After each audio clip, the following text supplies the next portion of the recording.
the narrative of the divine conception. The core theme of this narrative centers on the intersection of profound spiritual conviction and the human struggle to reconcile miraculous claims with the limitations of worldly logic. Through the eyes of a mother sharing her story and a son grappling with his identity, the text explores how faith, perception, and devotion shape the reality of those who believe they have witnessed the divine. This chapter serves as a meditation on the nature of truth, the burden of expectation, and the complex relationship between a parent's unwavering belief and a child's search for personal understanding. The proclamation of a sacred identity. The narrative begins with a scene of collective anticipation, where a mother revered in her village addresses a large company. Her testimony is not merely a story, but a bold assertion of a long prophesied reality. By weaving together the writings of Malachi and Isaiah, she aligns the birth of her son with the arrival of the Messiah, the refiner and purifier of silver. Her declaration is intended to transform the listener's expectations into the recognition of a present, living divinity. The call to faith, the mother positions herself as a chosen instrument, an individual whose purity was safeguarded and whose life was ordained for a singular, miraculous purpose. Witness and sanctuary. To ensure her story remains unassailable, she describes how her family provided protection and validation, creating a sacred atmosphere where her pregnancy was interpreted as a divine intervention rather than a human transgression. The reaction to her announcement is one of profound awe.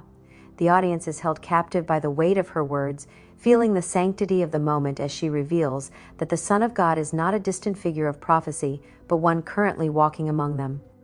This moment of revelation shifts the social landscape as neighbors and pilgrims begin to view the mother and her son through the lens of spiritual reverence. The burden of divinity and doubt. For the son, however, the public revelation introduces an internal crisis. While his mother finds liberation in finally sharing her truth, he is left to navigate the chasm between her absolute certainty and his own quiet questioning. He observes the strange adoration in the eyes of others, sensing that their perception of him is now filtered through his mother's story. This creates a difficult dilemma. To deny his divinity would be to shatter his mother's purpose, yet to accept it requires him to reconcile his human experiences with the weight of being perceived as divine. 1. The maternal need. The mother's life is anchored in the belief that she has birthed the Messiah. The son realizes that for her, this is not just a belief but a foundation of meaning. To destroy it would be to cause her irreparable emotional harm. 2. The son's inquiry. Throughout the journey, the son reflects on his own nature. He asks fundamental questions about wisdom, power, and emotional stability. If he were truly divine, he wonders, why would he experience confusion, frailty, and human limitations? 3. The father's silence. His father, Joseph, serves as a pillar of stability and enigmatic wisdom. Although the son seeks his father's counsel to resolve his internal conflicts, the father intentionally provides space for the son to face these questions alone, hinting that true understanding lies on a path that cannot be easily paved by another. The 3 ways of virgin birth. The text introduces a sophisticated, albeit mysterious, philosophical framework concerning the nature of the virgin birth.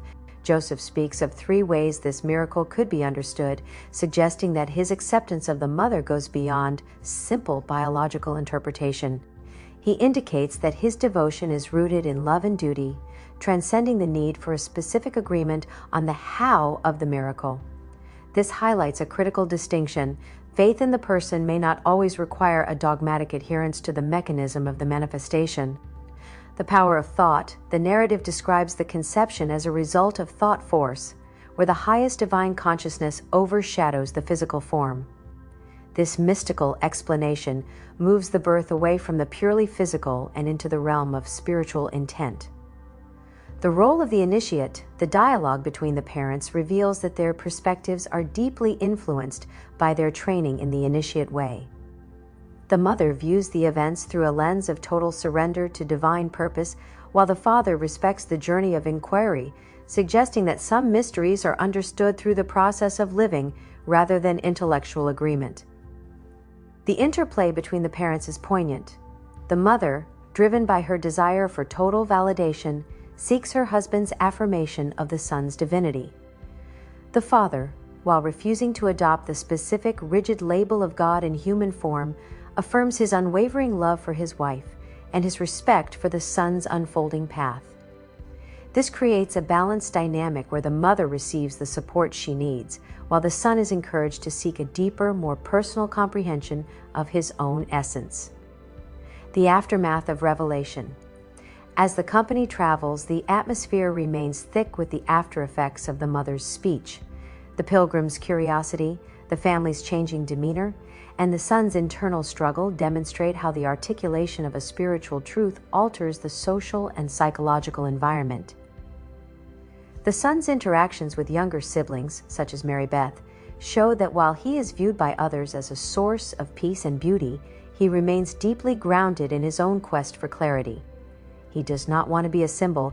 He wants to be a person who understands his connection to the Great White Brotherhood and the nature of his own existence. The journey home provides the backdrop for this final introspection. The son realizes that the divine is not a static identity that answers all questions, but a path of continuous refinement. The burden he carries is not just the weight of expectation, but the responsibility of living a life that honors both his human relationships and his potential spiritual calling.